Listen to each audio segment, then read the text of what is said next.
esanse yewo Accra Kumasi na yenchro yasue ya ebenwo se eye akomayare esichire yare otu asintini atwetwen wayase etutu typhoid ulcer ayemkro oboa no ehyehyew wachika se no eye wo ya etutu ojunso ntentem ohunam nyina adwa se de demokwa ye ho no kanwakoma tuyem fre ye call center for no sisia ewo 0540 311 311 0540 311 311 and 0546 616161 yebejo so nchechiremu ne branch na hodo de ben oni nyina no ibenya abotre na ye ne wadi nkomo se yare enkoa na etete wemu wani njia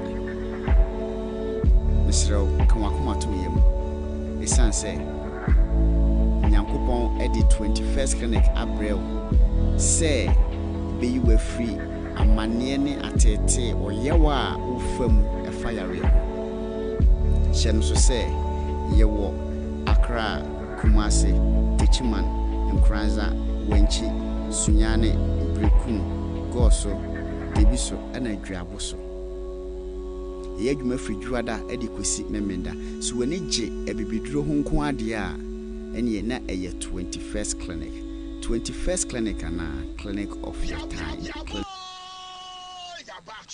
Sompa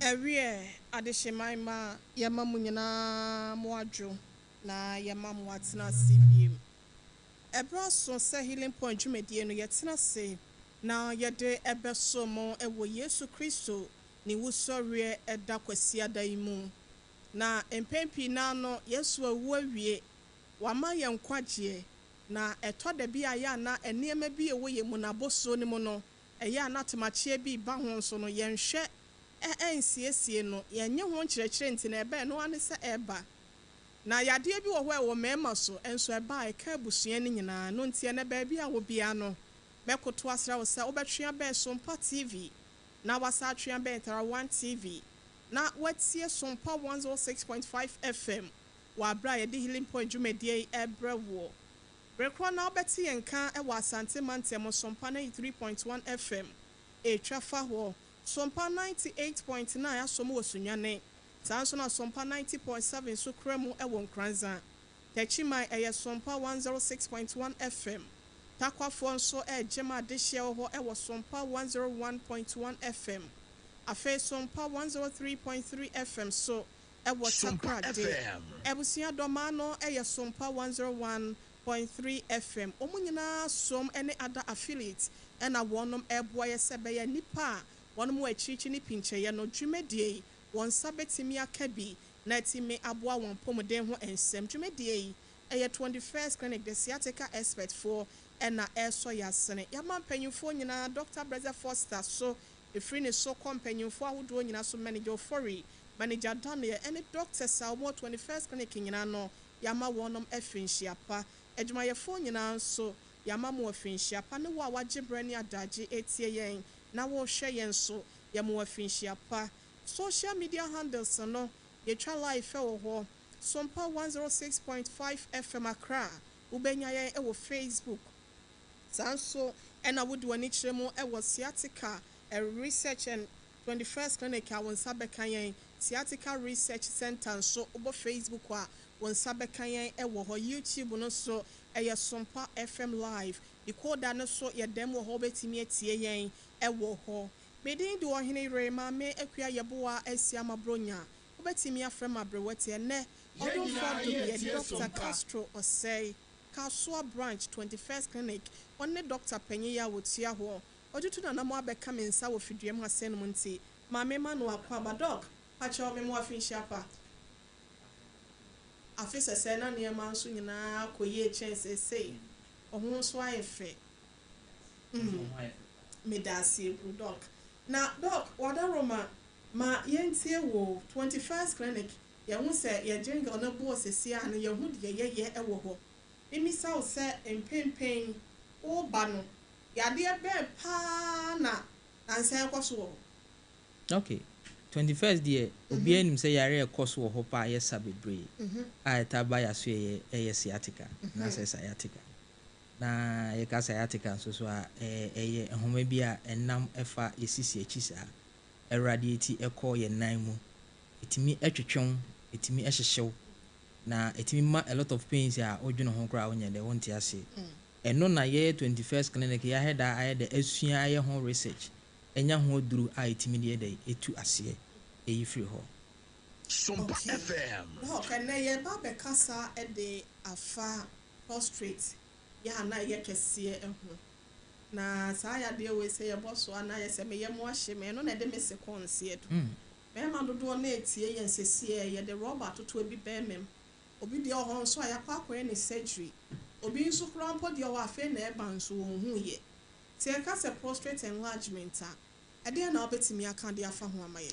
Oheneyere medase na ansa na no se ebia obi the first time on wutie ya mpese nka me ye de branches ne ye dey etudwa kakra se ne ebia wote nka ebia na ba bia wote ne na ye branch won so na onye de wonya we 21st clinic ye branches ahodo be 15 awo Ghana fa na nyina na eba akra ha ye o mensa e wa ha ye obi wotema ye obi wo kasoa ena ye obi tema committee 1 ewo Roman Catholic Church no echipe ho na ye de ye wo kasoa nso so Obom Road kwan na Eko New Market no omo bie new ECGB ye de ye wo ho ye ne na opposite ena oba domain so a domain so no ye wo Central Health esoro ho no na obo se somebody ye de esi ho kuma senso ye wo ho ehwa overseas okọ so a ewo no exactly ye wo ho ena akọ obo asenso a ko junction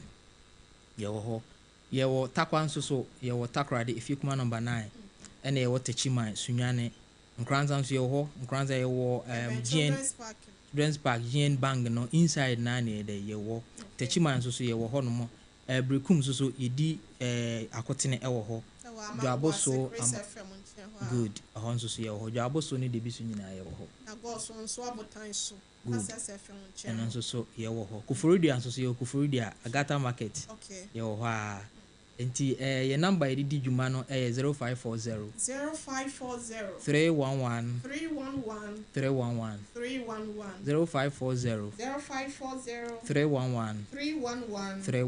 311 enti and then answer na ye be di prostate ehon komo na say prostate enlargement ya to ne din say benign prostatic hyperplasia meaning say ye can enlarge prostate say ye prostate ankasa ye honama kwa ewo mema pe ehun ebi ni oba ho na saa honama kwa no edi dwuma bebre neum so how kana etimi ye kese na a press ye ultra droben a be ma ye de adwun so famu no na ma ye ntimi nye de enwon so ye can prostate enlargement I say ye prostate no aye kese and I say the cells within the prostate especially epithelial cells no ahonho no apagya ma tissues ni nyina aye dey aye kese say o hwe ewo Facebook and I say TV ni so a won say di bia aye dey ato ho aye kese ama eye den ema obetimi aye dey adwon so and I say be den ama o say bia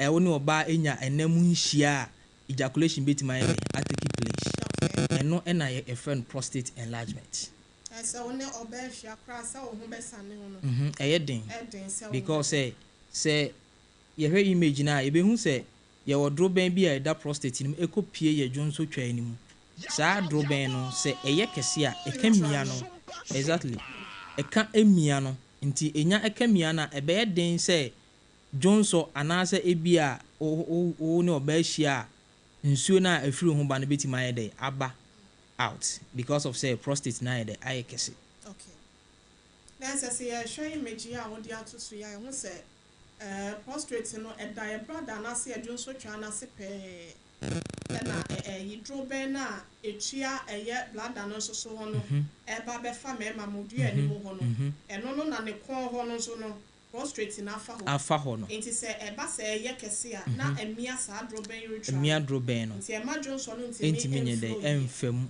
enyede emma anase fam kura na ntimi mflow se wo se esi ye de esi flow no na Ohene mame mfa home remedy bi nto ho na ye be pon a na ya heda ye de aka ho asem because one ha na bia na ye kasa ye munti na bia ye wure ya de afi obi owo prostate enlargement bia no entwa de we nye de ento ho pawpaw leaves bofre ahan na adwan no ontwere nto ho bofre bia na ahan na adwan no mɛkyerɛ de obɛyɛ de kwan a obɛfa so obɛyi so prostate enlargement ɛna kakumba ya a yɛtɔn no dwa so yi ɛno nso so mɛkyerɛ kwan a obɛfa so obɛyɛ de obɛyi so ɛna tomatoes fresh tomatoes kɔkɔɔ yi a yɛtɔn no dwa so yi ɛna broccoli saa vegetables wei mɛkyerɛ kwan a obɛfa so obɛyɛ de obɛyi so a ɛbɛtumi aboa ama ne prostate ansa koraa na ɔbɛba yɛ so yɛ no obɛtumi ayɛ no ansa na wayɛ dɛ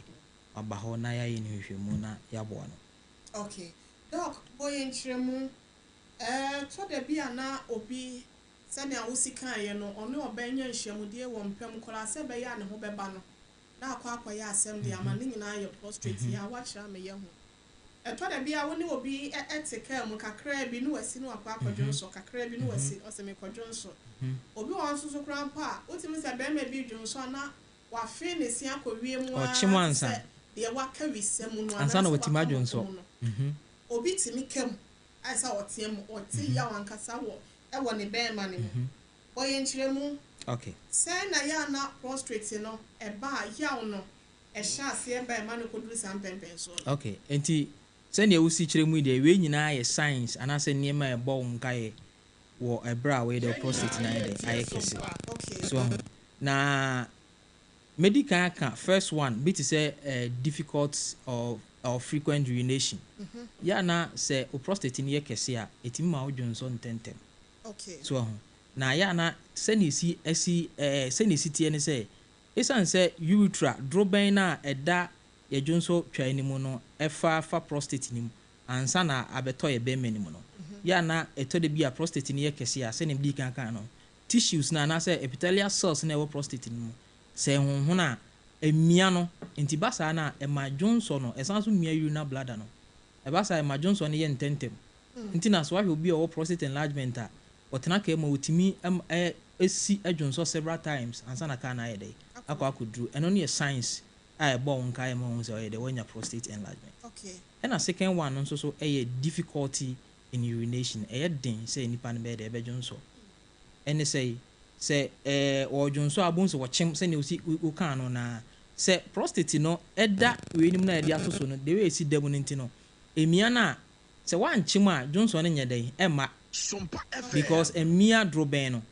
a efe no urethra no emia na ebe den ma wo obu okra bun se okam ansa na Johnson ne tima yedai aba enokra ne ba eba kakra bi so ho the next one so weak urine and as a slow urine obu ho a eba se ya ne Johnson no slow and shedding nim so ho nti obre eba nso so eba nketenkete so ho eno so ye science a eno so eba won kae and the next one dribbling urine obo nse ono no say no ya na ekoye say Johnson wadwun so awie no a wa propose ne bememo wie no obo ho ase ebi nam ne na ho ye dey eko isan say Johnson ni nyina wantima ye dey empty urinary bladder no nti Johnson ni bi san ye dey efa ho wa bra wonye dey ohunu nti bo hu ne nam ne na ho eno so ye science a etimi bo won kai ma hu se wonya prostate enlargement and the next one urine retention obu ho a ontimi adwunso wie otimi se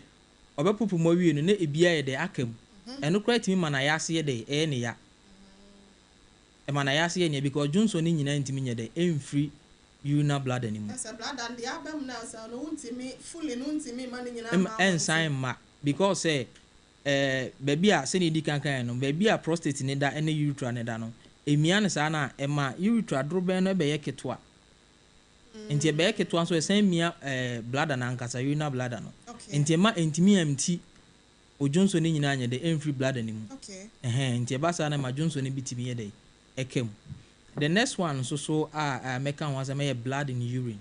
Okay. Bu Obejonson na emoja ye dey ewu.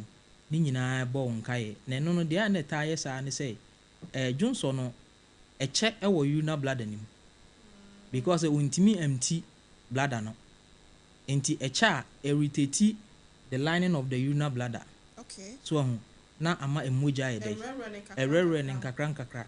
Johnson ankasa medical kan ho asem o had last week say e continue niema bebre. Exactly. Uric acid no any urea no. Nti saa ne mani nyina no say eche wo ho a etime de saa de ne ye den eba. Ba eni ayekuro kakra. Yeah, eni no be why kakra na de moja ye den e de akire. So ho. Ena etode bi nso so a ema say nipa no odwonso a wote painful urination. Odwonso a wote say na yase anase wote nhihye ewo ne ba manim. Ehihye no. So eno no more na no ekoye say Johnson intimi ement no ekoso infection. So especially UTI. Na can be bisa urinary tract infection. It made the same man here dey eba. Na the next one so painful ejaculation. So one oba so ye dey ehie mu a ebe den say o release and I say during orgasm na ne ho esane no and the yaw no ye dey hot. So say yaw no say want it me do baby say ono oba na idin hie mu e was set e bra so say bia nka ne ho timi sane no but e makra etimi yesa eno no na mostly ya na etashi omo katita no because baby a we ne da no ene baby a sperm no be free dey aba na sa sperm no e free ho no ma ba edi kan e fa baby ansa na ba beto urethra no ma dey aba nti se edru baby a prostate ni wona akamia dro ben na enya de se betima ye dey aba pa church le mu ya ho se bladder no dun so twa no na se pe na sa prostate eda na prostate no so no wo be mu se ai sa be mu na dro ben urethra na mema mo dun so bladder no e kon no e fa ho na abewura mema duana no na aba abonten dun so na aba abonten okay fa pote na insu aya na e so fourth image ni wa hang here the two so but o de obi a wotie so ate ye training okay say ne sitie your testis and the secrety spermatozoa so mema ye hwa ye badwa no and na e produce spermatozoa na e produce we a your prostate no so e produce some fluid bi a ye frɛ no prostate fluid. Okay. So prostate fluid ne contain PSA. PSA ni prostatic specific antigens. Okay. So na so another gland bi a no so produce semen bi. I find seminal vesicle. Mema nsuo no. On say makase testis no and they produce konkontiba no. So na prostate no e produce fluid na ese nsuo on say oba ne be machia obo say oba ne so sorry a be ma no ho sane no sorry a bo nsuo bi aye dey aba sa nsuo na eba no your prostate no na produce enye no nko a ene seminal vesicle ye another say omo hwe ne hwe we no Facebook a ye another gland bi a ono so produce part of sa semen no so na prostate no secrete and say produce 30%. Na seminal vesicle no so produce 60%. Then you have copper gland. Na gland no so produce 10%. Na enya 100%. Na sa droben no eda prostate nim e kan urethra no ho. Okay. So sa droben a can sperm dust no from testis no ye hwe ama no edam sa be fa your prostate nim ansa na ba beto urethra nim so nti se prostate ni yekese a e kamia sa droben ni nyina sa sperm dust ni nyina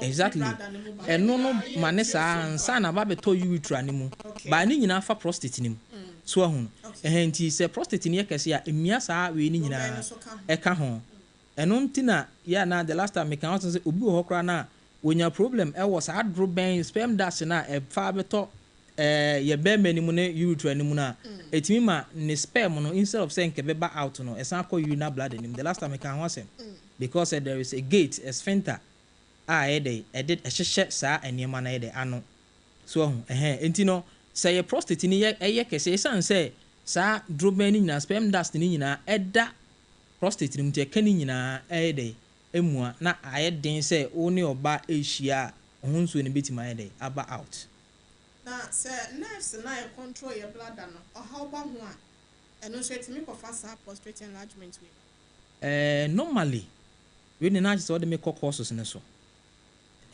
normally say or how ba ho a etimi ma prostate ni enya o how but enye se ema ebi adwonso no ebe yeden okay on say or how betimi aba ye tie ni say nerves no na ebo prostate ni nkai by the help of the brain no so say ebia there is sexual intercourse enti or say fluid no where they will release so oh okay say bi oba ne be ma di ehiem ewo mpam so ho enti omu hiem wo mpam a nerves bi ewo yesisi achi okay nerves sa nerves no we call it kada iguana sa nerves no na ebi connect ebe so o prostate mu eso urinary bladder mu in the last time doctor sisters can say impunya problem o sisi achi etimi affect sa na mani nyina so ho enti sa nerves na e connect no se wo how ba ho a etimi ma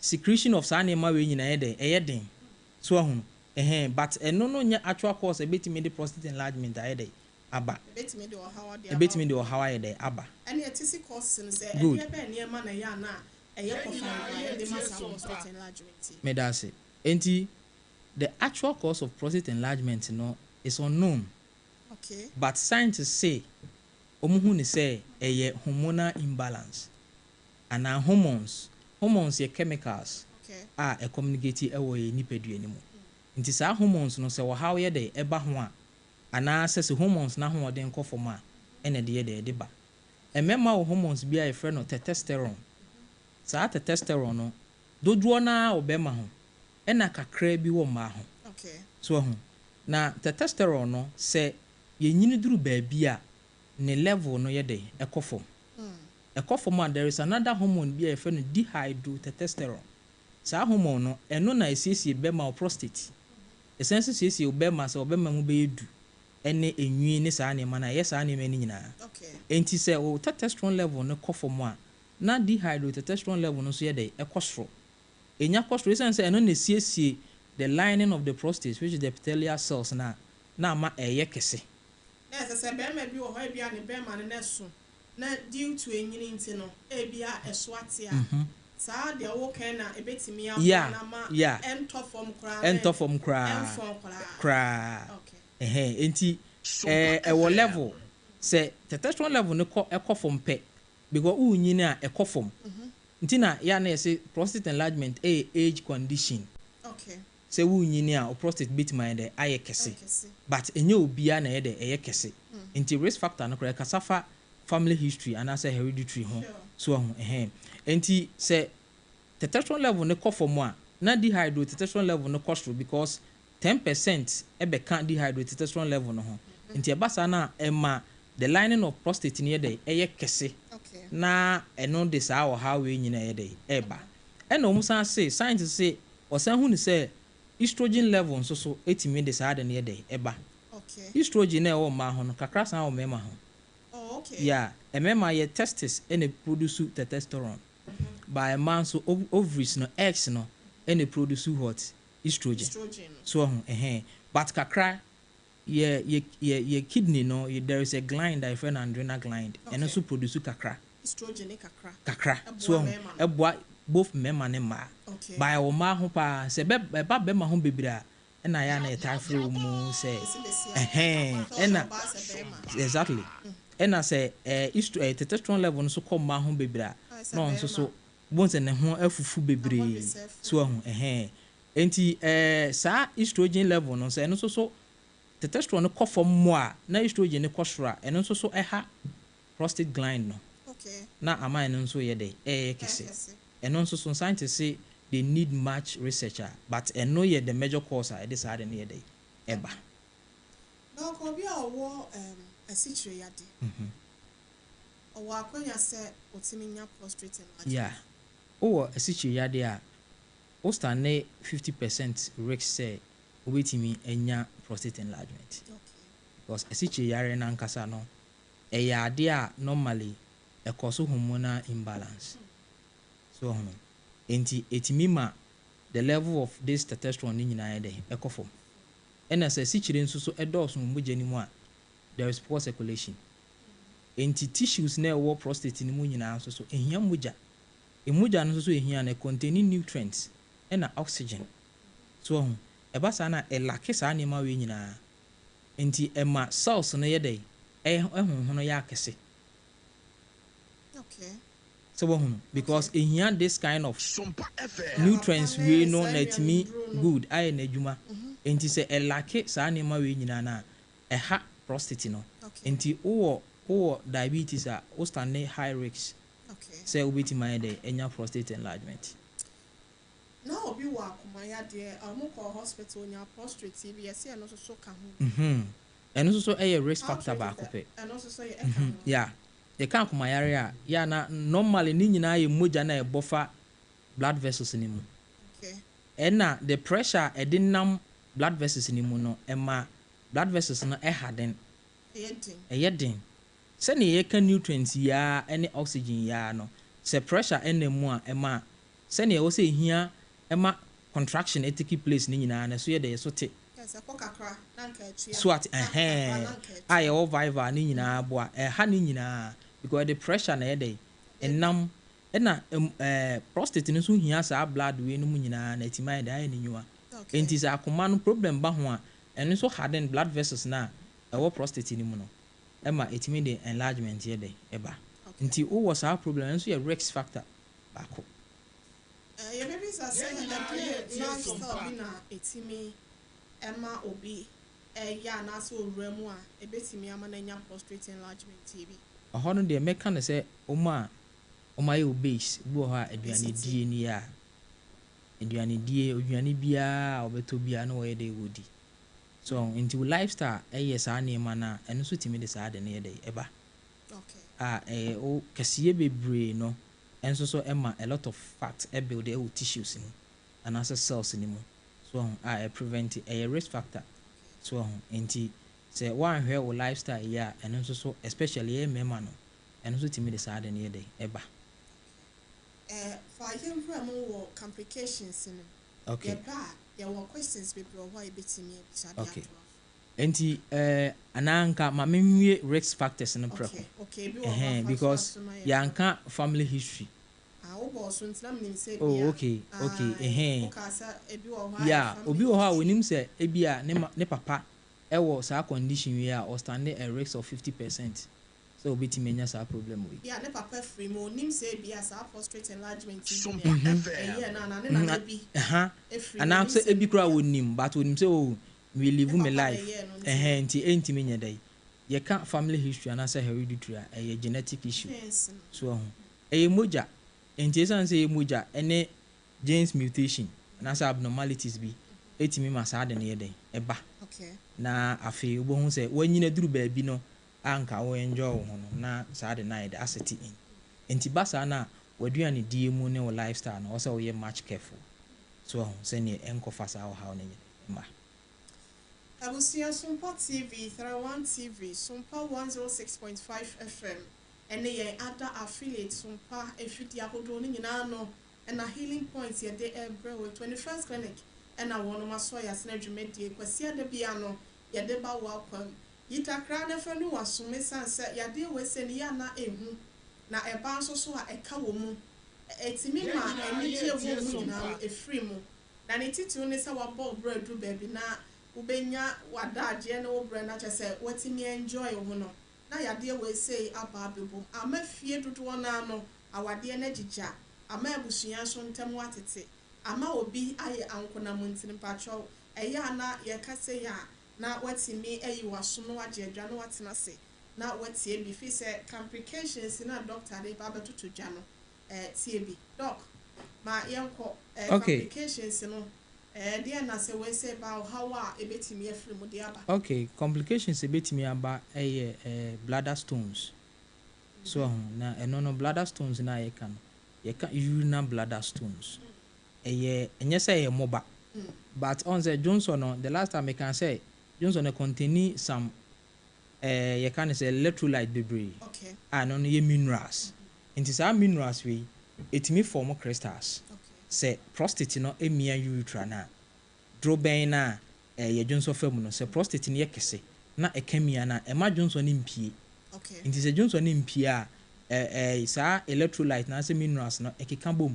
Okay. Na form bibi to say stones. Okay. Ewom so hu no so betimi de wo hawaye dey abrow eno na chi no etimi form kidney stones so It is stones na ba how when betimi de abrow ebe den say stones na betimi pie especially say koya kese a so drew sabra surgery bi na ena wo say ye o so hu ye wo surgical procedures ya na ye use dey sa na ma we nyina ena eno na chi no etimi form kidney stones so the same thing say na make crystals ya yeah, etimi form sa anima we nyina ye dey ewom ena etimi so blood in urine and my urea eno no medical kan ho asem but eno no sa eno no say necessity say Johnson no hye Johnson twa ni mu cha ana say Johnson no esan call back to even your kidneys ni mu a eno so timi de wo how ye dey eba so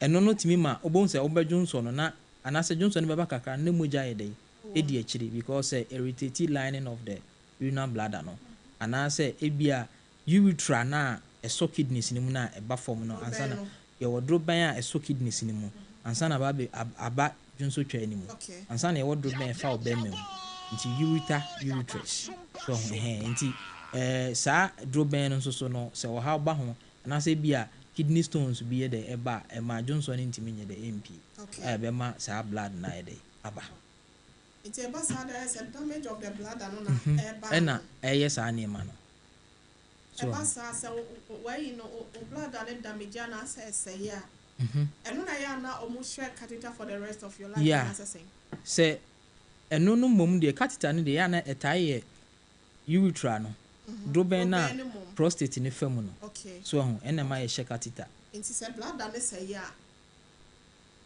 blood and betu medum pempen so bi say Johnson no ema time damage ni kakran krasa na crystals na be form ebe form that bladder stones no crystals na form ya block it eno so be block it because urethra na ngasa eketwa so enti ma Johnson nye dey MP so na Johnson no agina bladder ni mu na kakra na ebe ba no bo se moja free ho ye dey eba so eno so another way ya ena so etimi san so the UTI dey eba because Johnson no etai faako ena etai faako na entimi mpia the infection bebre dey eba Sompa 106.5Fm ena the reflux neuropathy on say a form crystals Johnson ni nyina san call back to kidneys ni mu ena no so etimi ha nephrons send the last time we can say kidneys na ho den no egina GFR no eno ne nephrons no so enti say Johnson no san call back ma ahoden a kidneys ni kuta ni nyina na ye dey ma sote because this nephrons no aye bibi ti say nso no nketwa a wo kidneys ni mu enti say Johnson ntimi mpia Johnson ye chemicals esan ekuta a lot of mefan say electrolyte enhia mani pedua ni bi mu no esan ba ne this form of uric acid mu nyina san be ha kidneys no na cause this kind of reflux issue no be ha nephrons no Dr. Castro me kuna wale obi tie ono so ni bi a na yura na se ne kuna wale oba ne pe sex pa ekwan bi wo wose me pe sex and answer bema ono so epe regular sex on the anytime bia ohu ne yira na answer ne na bia na ne ho aso no pese okoto hye ne so no ne di nhye mu sa regular sex betimia ama yenya kwanya ase ebenya prostate enlargement we me de be call research bi a Harvard University e wo USA na omo ye research no mu hu se bema ejaculate 21 times within a month eboa ne prostate no ma prostate ni timi ye adwuma preventing it from cancer and prostate enlargement. Enti wasema okay no meka se bema ne timi ejaculate, there is a difference between say we ejaculate and say we have sex. Okay. Ejaculation is say we no be a share na ohun ye de esane. So enti se bema ne timi ejaculate 21 times within a month eboa prostate no pa preventing it from enlargement. Any cancer. Maybe an who is son 21 times in a what? In a month. Okay. And one prostate no. Okay. Emma prevent it from cancer and prostate enlargement. Okay. Because almost who said there are some toxins via prostate no produce. And I say what source in him. And it say with me ejaculate sa more a boa prevent you in day free home. Okay. So prostate nankasa no produce fluid BI, you call it PSA, prostate specific antigen. Okay. And no a part of prostate fluid. Say bema ne obeshia sa fluid no and I say nsuo no spermatozoa ne swimming in no prevent boa break any protein bi beba spermatozoa ne konkonti ba no as a konkonti ba no the reason why sa nsuo ne ba ne say oba se contain a lot of acid. Okay. Enti sa nsuo no say ammo konkonti ba no ho ban a oduru oba se a ontimi enko through the cervix enko uterus ni mo. Okay.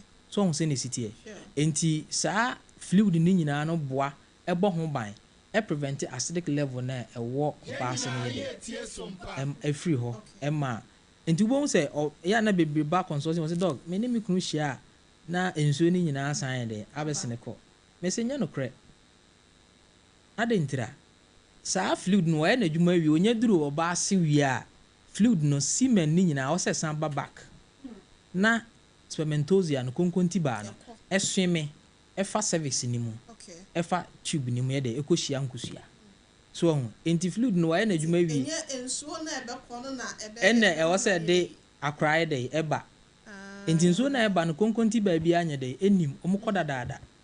Okay. So on say ne city omo swimi wo mu omunya nsuo no na ekwaye adwuma debi ebo no ho ban ebo ma ne timi swimi ewura uterus ni. Okay. But say nsuo ne de o say de eba back enti sa ne city. Okay. Enti to asoma ye enti say obi ejaculate and also release 21 times in a month etimi boa prostate no enti kwa be so na sa regular sex so e bia eno so betimi aha prostate no enti regular sex no ha prostate no nemum ema prostate no etimi enya ahoden na dwuma yie. Okay. And sanso money enye enlarge. There's prostate enlargement the sex etimi bua no with the research from Harvard University. Yeah. Almost hu say only obeshia and as we ejaculate 21 times within a month eboa prostate. Prevent it from prostate enlargement any cancer. Okay. And if I say no prostate enlargement no ebetimi akodum pempen so bi say be ma no kojo to etimi abem. Okay. Me da say prostate enlargement entimi ma erectile dysfunction emma and I say be ma no say atofom kura entimi sorry entimi ma ne ma. Nimum sexual disorder there and I say sex have sex na ebetima prevent ya ma fluid me fa ne say ensuo na ebefiri be ma ho no aba oba no ho no a preventing ebetimi dia de ebetimi dia ba ba say be ma ne be ye kojo to prostate ya kese na be ma na ye kojo to ne de percentage na wo form age say ebia obi a ne de ne lead to say ya hye ne catheter. Okay. Ene no kra nso mo na etimi de koye owia no asan de aba say yensan fa nhyenye de e ma no. Okay. Nti no de header enko so erectile dysfunction. Okay. Enti ye be hwe enche ye be fa enambe se fa na because erectile na be ma be sorry a emoja edimu tintiman o. Okay. Any nerves no e emoja na pump through the blood vessels. So na adwene entini kase bia nim ntini di adwuma hu sa ne pa ememu ye den entina so ware a obi a o diabetes and say high blood pressure no be den wonya problem e wo ne mema sem omo na tai wo sa issue no because of say e moja ena say moja sugar o bebre a be den ama ne say be sorry ena say pressure na ebe mu no so ano ye den bebre because adwene no communicate with nerves na a kire ne say enkate moja na fell into enkate na akate na erection na dey take place prostate enlargement in ba organs ben and the one pedua ni mo betimi affecting apart from the what boss we say bia obi wo e bia kuma yare ana say bia diabetes e betimi ha ne sa no with benign prostatic hyperplasia and as a prostate enlargement enye cancer intimi affect any organ bia so but say cancer there cancer to spread from prostate no echo any organ bia na ebe no so but we enlargement intend enye cancer intimi and spread it to another organ. Doc has same bia o de be kan empese bia lines in for fear pa mo epese o mo ba ho man so ene mame nka me home remedy ya na me pese me ka ho asem pawpaw leaves na make no anase pawpaw na hahan na adwan no the obe ni say obenoa ekuta a lot of minerals a eboa apart from say eboa o prostate no ama ashrank no esanso eboa even immune system mpo ekuta a lot of properties in here many peduane pa enti wo obi a na so unmu obi a o prostate enlargement a obetimi aye de anoa na wo yusu cap nketua ya ebi mo de ya abele ni sa ne ma no obetimi anom baako anopa and I say a day every day be almost baako eboa pa ena fresh tomatoes ntosi ya ton ni dwaso ya se wonya organic one na kama because nansen no ya na nyeme bi edi ya inti ya na ibi ho but entos ekuta lycopene enzyme bi a eboa shrink any enlarged cells especially prostate and as a prostate cancer enti se tissue bi aye kese a ubetwitwa ntos cucumber ena broccoli eno no betwitwa obe no 3 times every week utwitwa anwumra obeda no o de twitwa no sa na we within a month fabra a clinic na be hwese ni sitie na samu when you first clean that papa we na nga be so kwan bi oti asio ni nyina o properties a ebi ti se cucumber ni say eguta another pigment be a friend ficitine and also so eboa shrink the lining or the tissues of enlarged prostate so now the aba o de ye na yenye ho test emma ye be PSA no anase be scan so aka ho na wo hu ya hwese ni esie de sitie obi edru mfie san na prostate no normally a chance kese prostate ankasa no age related disease started free 50s and above until obi a ni mfie ko animu bi adu 50 bia is likely say obi to menya prostate enlargement Doc, my main focus na ye wi ana wo futu a wo a wo de bema yam nua mema no nyina na abusuafo nyina no wo de ama ye abusua fro ye sesi a si 0260 196064 0260 196064 ana 0260 196065 0260 196065 na yenhwe na yenkwa yenim yenua bi abaso ma memfa ne sese me do for pacho me mo kwa bo bi be bi akase free Bacha go di bariki because after konongo Hello Bacha go bariki yenhwe ye betimi atene nka obegwa Dr. Castro na wonya wese ni bi emfa emma me me do for pacho tenka Bye. Pacho di be bi akase free Pacho bakasa tu konongo.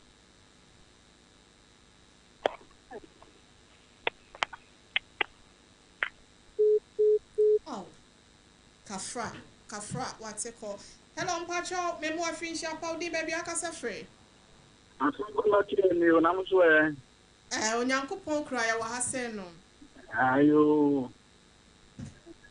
Pacho odi ni baby akasa free. What am I kasa free atonsu? Pacho yentio.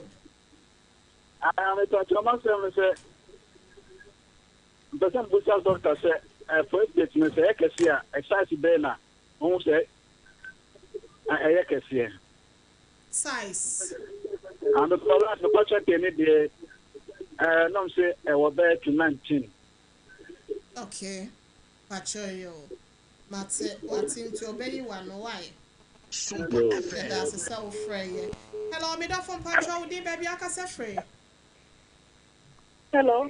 Hello, mommy, Pacho odi ni baby akasa free. Pacho mkesa si.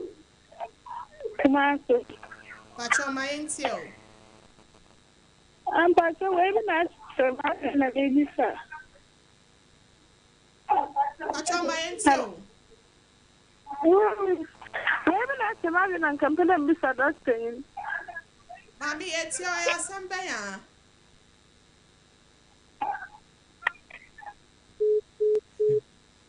Kafra, wa beba so a wan num wa fidie no wadaro makasa no be ha adwen kakra me do fam patro udin baby akasa free. Pacho gidi bakasa tu konongo. Konongo patro mami ma entio. Aha, Pacho mimi kuna roho. Yawa ya okalani. But me uye no 8 months na misani mo uye. Okay. Kasi we ni shantu na pesa ya kakraba ni nishiana o yuzushi no way na agu from but of ya enya pese na ya Ana wada na watu amanso na gu fom. amba chai Ana also o te yawo. ai ba cho si nanse no complain so what space. Okay. Pacho. The ages. Doctor Simisa so what didn't feel best saying. Ba cho 35. 35. Pacho yo. Fato so doctor no be kasawai. Pacho. That's a self free.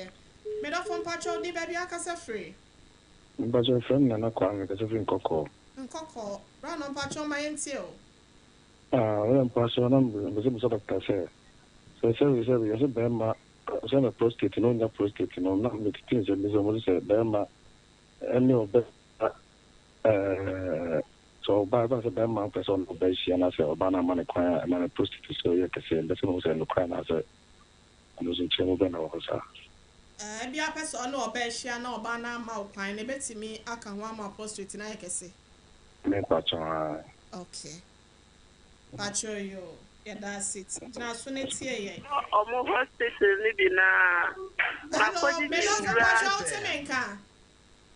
Me pacha. Aha, fair na yet you no be na some Pacho bisa wasam. No na fresh so free kumase no. Me enya me fufuro ba me me dia me nso be wo kumasi. Oh, okay. Pacho wasam ni say. Mako omo hospital no. Me nine eya me ya. Okay. Na majindro na nombusumeni but me nine no echire no enye titi eya na bibi na ni na no mekota be di ana ho tai but bibi ani ho ebetri ho no be hu na ada be hye me nine de bibi nti nante me nso makwaji eduro no be se busumeni no nso ada nti na emfiri ho na eda so ho okoya mo ka say ya tabra ho na me do. Me pacho me ko ya massage na me no mundro me da soko. Okwa na brebe saying. Okwa last time okwa ya da ben pacho. Me ko Tuesday ya. Okay. Okwa no. Doctor Simisa so we sitre ya de ana. Me pacho de bi. Okwa o complain kire doctor isi na mnim so okuma se o complain kire no. Me complain kire no me ka chance me nine no still na me ntumi ngina so. ebe baby and intimate me ko share me jonki baby na me ka say no ka tell me say ningu swara ko but me who say 1 month ni me try 1 month me die dro no so me de bi kutua enum bi so ya na so ye ni na mu no eno ana ni na mu ebi wo ha tumi ba mananto na epai ebi wo ha tumi ba hye me sire mu soro ho me sisi nkyɛn ho nti esa na matia me ntumi ntini me mu efiri ho nso ana matene ma ade no na me ka sɛ ebe firi ho nso so na Doctor so no kasa wa gyina so. Okay. Me patch uti pains or waste pa ho. Ma me patch out nka. De tie ni say. me ta cha me te monka Doctor bi sa wa sa won say ya wote ya wo sisim. ewo me sisi Ana wo de ne nam ho no nko a. ase na ye obi kika ho but me ye eduro no yawo no me sisi yawo no ejai ba ade na enina ma ya ko hye baby na eye me ya no Eno na sa enko ade na da su ni na mu nti eye sa me ntumi ntini me mu ye wi ana wa fra ye number no why Condition normally ya na depende there 0540 but doctor fato so ne tie fidie doctor eno wo kasa why or kire bibi mo condition we no ho ebi wo ho a e depende how severe asia de akwadru and I say impempen so akwadru so ho no we a wo kan obema na koye MRI na say x-ray no na there is a problem ewo ebia ne disc on say dompe no your vertebrae and your disc na nkasa cartilages no ebi wa herniated disc enti no ne sa no ya na airden eteki time so ho enti na doctor aka che ne say onya abotre na ne sisi ne kofom no de with time no obo hu se ni nyina be de ebija ya na ya no krase ebija ya wo tse ne kese pa o yare na ho beto wa eba kese pa nsa no until the wontie doctor na advice na we dey man no with time no ebija man ho ato no why okay yo ya that's it. Hello me do from pacho di baby aka se free hello pacho di baby aka se free me do from because free Yamesu a family jump one sign. No, hello. Me pacho yet yo. Because that's what bossy. Okay. Proceed no one. See, why Moringa, no Moringa, yeah, no correct. Doctor name ti present bisano. See, Moringa, my prostate, no corana. Doc Pacho ina no my na yonko ye nima. Moringa nso so ekuta some pigment bi eno so boa, but untimi mfa ento eno nko aso se eno nso betimi ashrenke o prostate. Okay. So nti afa kakra obetimi aba aso ye nso so na aboa. Hello. Me Pacho ti enka. Bete monka. Papa kafra we gina so ache udi baby aka se free. Na ka kumba ni toes. Bien de ka ho bi o ka normal miensa de de ka ho bi. Broccoli. No boni din no mi ni ma de ko. Ko mo tonton fruits ne wana ibi na utwa mo ase kokko emu ko no. Broccoli obusa okọ bi mo tonton. Okọ ba bi o mo tonton fruits na vegetables ni ade no a. Vegetables ba. Wo benya bi why? Mi bien de say. Broccoli. Okay. There's already fear be sorry dey aba no beto dwa no wasa afra bi sa why? All right. You me that broccoli you ko also pe broccoli on be kira why? Okay, you me that so. Yanso ya da se pass o friend ye. Ma yanso say yen sabeka ye dofu yi a kafra.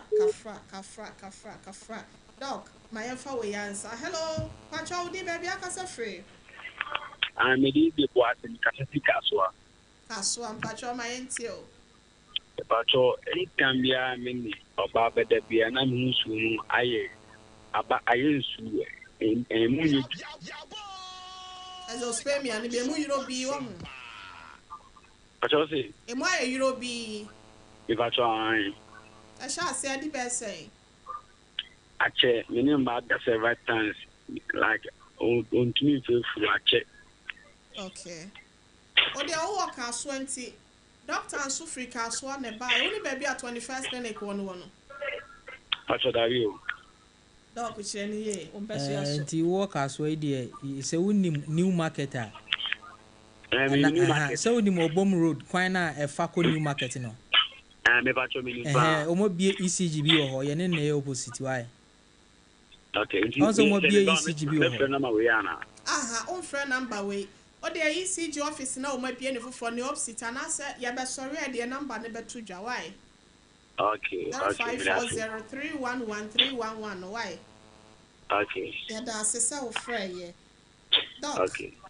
Obi banka me fan last day so me brand so wi nti wada roma atonso o say a prostrate ni size no ne de no ko no say 18 yeah nti ne de no 18 na waka no mean say PSC no koye moja mu de no koye okay nti moja mu de no is supposed to be 4 okay nti meaning say I enlarge I kese nti na normally kese ye no with PSC na ya na ye check no etimi kokoye either say a cancer and say enlarged prostate. Okay. So but on famra na ye nye further evaluation say either enlargement or cancer na ye mo why. Yeah brana ye be enche we mo so will be say konongo enuaba na ofre no se ne kunu no one ne da on fa nsuo no o ma nsuo ne ngu ne mu. We say na se be ma ne complain say ne be ma mu ye ne ya. Okay. And a bit my say be infections. Bit my say infection. Inti ma say be a o2 one man so ni community na. E ma na yesa.